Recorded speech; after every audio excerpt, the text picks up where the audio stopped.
Hello. It's September 4th. And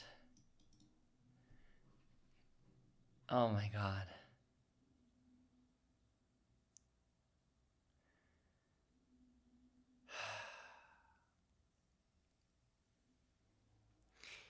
This is a new day. I have been given this day to use as I will. What I do today is important because I'm exchanging a new day of my life for it. When tomorrow comes, this day will be gone forever, leaving in its place whatever I have traded for. I will pledge to myself that it shall be for gain, good, and success, in order that I shall not regret the price I paid today. My thinking and my attitudes are calm and they are cheerful. I act and feel friendly towards other people.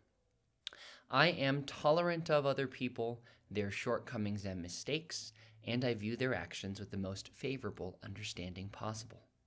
I act as though attainment of my goals. I act as though attainment of my goals is sure to happen. I am the kind of individual I aspire to be, and everything I do and the way I feel expresses this individuality. I will not allow my judgment or attitude to be affected by negativism or pessimism. I try to smile as often as possible, at least several times a day. I respond in a calm and intelligent manner without alarm, no matter what the situation. If I cannot control a situation, I try always to react in a positive manner, even to negative facts. I know that if I apply myself to forming habits to enable me to act in the above manner, it will have a positive influence on my self-image in a most constructive way. By making these actions a part of my life, I will notice a definite growth in my self-confidence.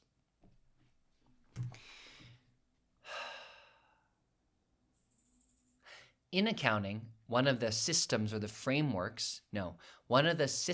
rules that we use as accountants is the concept of debiting and crediting.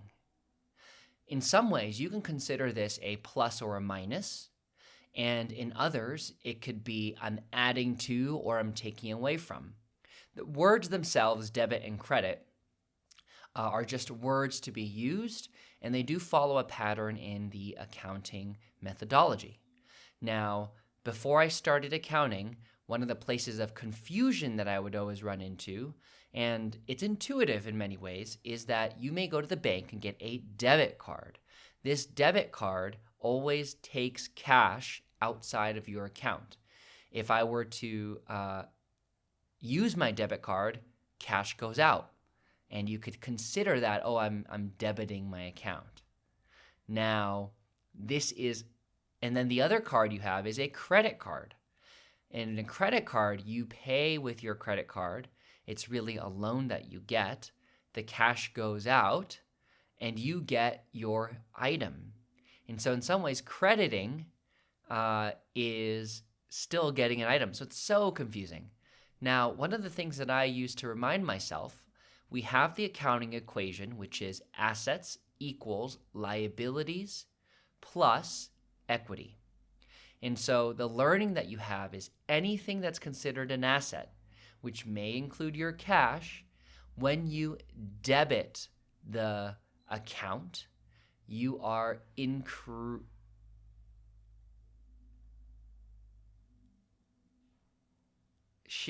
I've forgotten. When you're debiting the account, checking now.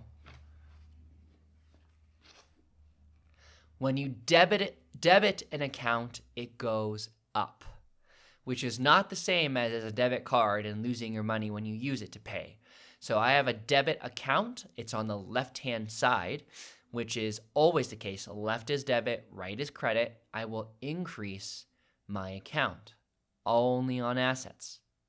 Now, all the things that are liabilities and equity, These also follow the debit and credit, but it's the opposite. So if I were to debit an asset, I would need to credit a liability or equity, just so it's in balance. The only exception to this rule is when, for example, in equity, equity breaks down to common stock minus dividends plus expenses minus plus revenues minus expenses. Now, in that part, equity itself, debit, credit, when you have a minus sign, it changes the order. And so for liabilities, we know when we increase liabilities and we increase equity, it's on the right-hand side, which is a credit. And when it decreases, it's on the left, it's a debit. But if we're talking about expenses and dividends, it flips. So visually, you can see that it's always in balance. This is what this last chapter in accounting was about. Plus, there's a bunch of other small nuances about how to write the ledger. When you start to track, first of all, you have to identify, analyze, is this a business transaction? The second, once you've analyzed, you're going to identify whether it goes into a certain account or if it's what type of business transaction it is. So, you look at your checks, you look at your bank statements, and then you decide if it goes into an account. And then lastly, you start to transfer the information to what we'll call journaling, to a ledger. So it's just a ledger is just a recognition of all the things that are happening. And then you translate that into a general ledger. I still need to go back and make sure I'm clear on this. But there we go. It's a new day. Feeling the softness of the day. In reality, September has started off very soft for me, almost tender. And so I'm feeling all the feels and accepting all the accepting, and it's been really beautiful. So thank you.